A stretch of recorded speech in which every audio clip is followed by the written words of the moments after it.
नमस्कार, जय हिंद विद्यार्थी मित्रांनो। एसएससी जीडी भरती ग्राउंड 27 सप्टेंबर 2024। तर 27 सप्टेंबरला आपल्या महाराष्ट्रामध्ये एसएससी जीडी भरतीचं ग्राउंड झालं। या सेंटरमध्ये नागपूर सेंटर झालं, त्याचबरोबर लातूर सेंटर झालं, रायगड सेंटर झालं, त्याचबरोबर जे आहे पुणे सेंटर, पुणे तळेगाव सेंटर झालं, त्याचबरोबर नाशिक सेंटर झालं, त्याचबरोबर CISF कॅम्प मुंबई सेंटर झालं।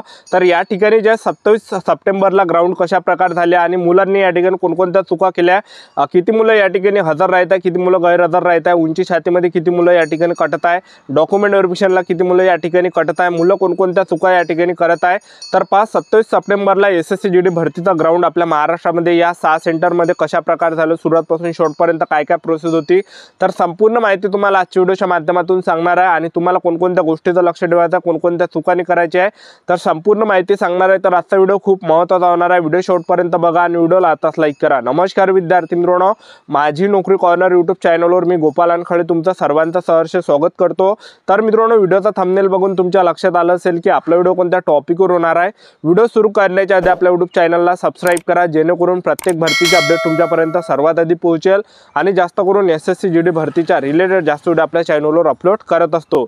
तर पहा विद्यार्थी मित्रांनो, पहिली चूक तुम्हाला या ठिकाणी करायची नाही की जो तुम्हाला रिपोर्टिंग टाइम दिलेला आहे, जो तुमच्या हॉल तिकीटवर तारीख आहे, जी रिपोर्टिंग टाइम आहे, तर त्या वेळेवर तो त्या तारखेला तुम्हाला त्या ठिकाणी हजर राहायचं आहे। ठीक आहे, काही काही मुलं त्या ठिकाणी वेळेवर या ठिकाणी येत आहे, लेट येत आहे, तर त्यामुळे सुद्धा ते बाहेर केल्या जात आहे। ठीक आहे, तर तुम्हाला सांगायचं एवढंच की एक भले तुमचं गाव सेंटरपासून दूर असेल तर एक दिवस अगोदर त्या ठिकाणी पोचा, पण वेळेवर त्या ठिकाणी तुम्ही हजर राहा। ठीक आहे, सर्वात अगोदर विद्यार्थ्यांना त्या ठिकाणी सेंटरच्या अंदर गेटच्या अंदर विद्यार्थ्यांना एंट्री दिल्या जात आहे आणि एंट्री दिल्यानंतर त्या ठिकाणी डॉक्युमेंट हॉल तिकीट वगैरे ते चेक केल्या जातं। हॉल तिकीट चेक केल्यानंतर आधार कार्ड सुद्धा ते चेक करत आहे। ठीक आहे, आणि तुम्हाला सर्व डॉक्युमेंट सोबत न्यायचे, पूर्ण फाईलच्या फाईल त्या ठिकाणी न्यायची आहे। ठीक आहे, तर सर्वात अगोदर त्या ठिकाणी प्रोसेसचा जर आपण विचार केला, सकाळी त्या ठिकाणी डॉक्युमेंट व्हेरिफिकेशन सुरुवात होत आहे। डॉक्युमेंट व्हेरिफिकेशनला सुरुवात होत आहे। त्या ठिकाणी डॉक्युमेंट व्हेरिफिकेशनला तुम्हाला कागदपत्र कोणकोणते लागते ते तुम्हाला सांगून देतो। तर पहा, तरी तुम्ही पूर्ण फाईल त्या ठिकाणी न्या, कारण की पहा 10वीचं मार्कशीट झालं, 10वीचं बोर्ड सर्टिफिकेट, 12वीचं मार्कशीट, 12वीचं बोर्ड सर्टिफिकेट, टीसी जर नसेल तर बोनाफाईड न्या, कॉलेजमधला आधार कार्ड तुम्हाला न्यावं लागणार आहे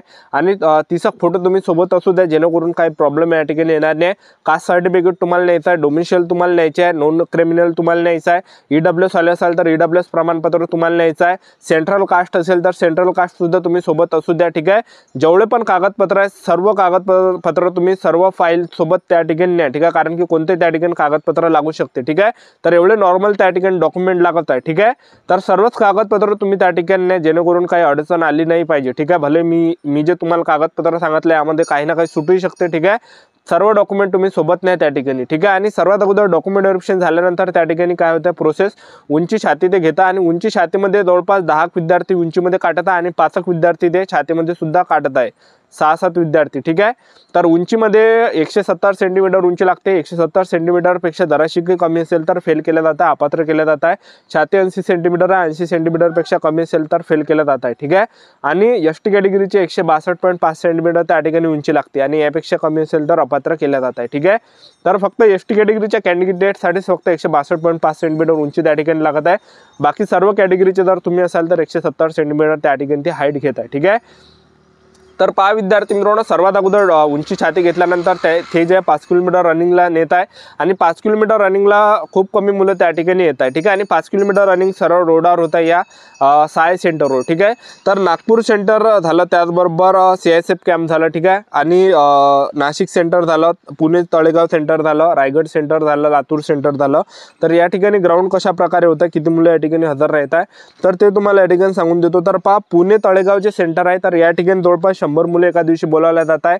तर 100 पैकी जवळपास या ठिकाणी जे विद्यार्थी मित्रांनो 38 मुलं या ठिकाणी गैरहजर राहत आहे। त्याचबरोबर हजर या ठिकाणी जे विद्यार्थी राहत आहे 62 विद्यार्थी या ठिकाणी हजर राहत आहे। ठीक आहे, आता 62 विद्यार्थ्यातले काय होतं की उंची आणि छातीमध्ये जवळपास 10 ते 15 मुलं त्या ठिकाणी कटत आहे। ठीक आहे, उरले त्या ठिकाणी किती, जवळपास या ठिकाणी मुलं जे राहत आहे, तर या ठिकाणी जवळपास 45 प्लस मुलं या ठिकाणी राहत आहे। ठीक आहे, तर 45 मुलं ते रनिंगला नेतात आणि 45 पैकी सुद्धा जवळपास जे टोटल जे मुलं 45 पैकी सुद्धा 10 विद्यार्थी त्या ठिकाणी कटत आहे। ठीक आहे, तर अशा प्रकारचे विद्यार्थी मित्रांनो या ठिकाणी ग्राउंड होत आहे। त्यानंतर आपण नाशिक सेंटरचं जर बघितलं तर नाशिक सेंटरला एका दिवशी जवळपास 100 विद्यार्थी बोलावले जातात आणि 100 पैकी जवळपास 70 विद्यार्थी हजर राहतात आणि 30 विद्यार्थी गैरहजर त्या ठिकाणी राहत आहे।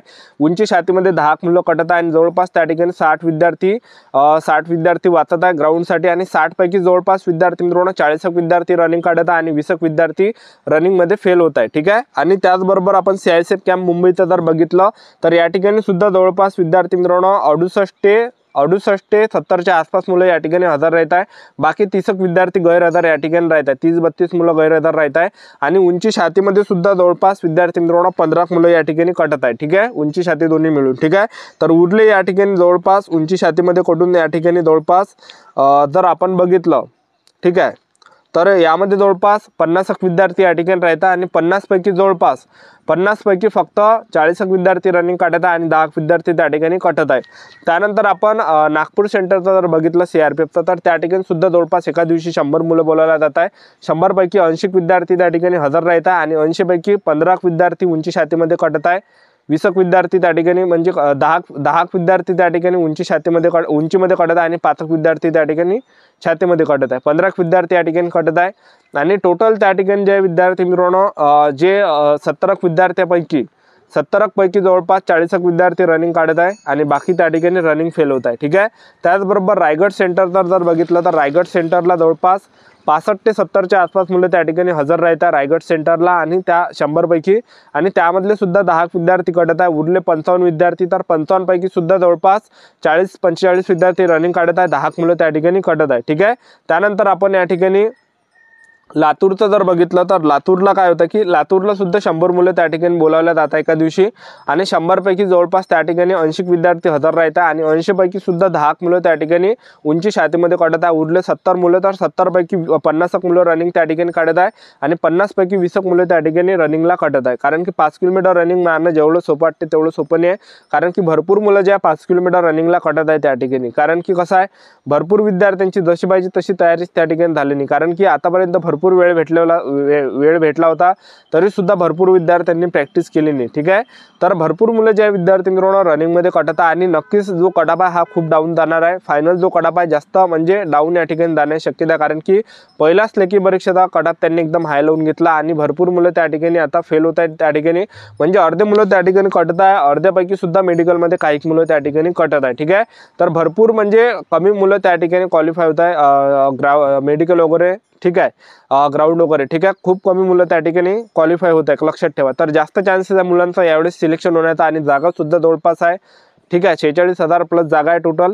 तर पहा विद्यार्थी मित्रांनो अशा प्रकारे प्रोसेस आणि 5 किलोमीटर रनिंग मारायच्या वेळेस तुम्हाला चुका करायची नाही। 5 किलोमीटर रनिंग तुम्ही बुटावर मारा त्या ठिकाणी, ठीक आहे, काही मुलं बिना शूजचं सुद्धा धावत आहे, तर 5 किलोमीटर रनिंग बुटावर तुम्ही मारा आणि 5 किलोमीटर रनिंग मारायच्या वेळेस तुम्हाला सर्वात मोठी चूक करायची आहे की थांबायचं नाही, तुम्हाला शेवटपर्यंत तुम्ही राऊंड मारा पण थांबू नका त्या ठिकाणी। कसं आहे तुम्ही जर थांबले तर खतम विषय। ठीक आहे, तर थांबू नका 5 किलोमीटर रनिंग मारायच्या वेळेस आणि मागं सुद्धा बघू नका, भरपूर मुलं मागं बघत आहे। मागं जर बघितलं आपण तर भरपूर मुलं थांबलेले दिसते आपल्याला धावताना आणि आपल्या डोक्यामध्ये सुद्धा एक विचार होते की आपणही थांबून जा, मागचे तर थांबूनच आले आपणही थांबून जा मग, ठीक आहे, असं वाटते। तर त्यामुळे तुम्हाला सांगतो की 5 किलोमीटर रनिंग मारायच्या वेळेस तुम्ही मागं वगैरे पाहू नका, ठीक आहे, आणि तुम्ही फळ वगैरे सुद्धा ग्राउंडच्या अंदर सोबत न्या, ठीक आहे, जेणेकरून शरीरामध्ये एनर्जी बरकरार राहणार आहे।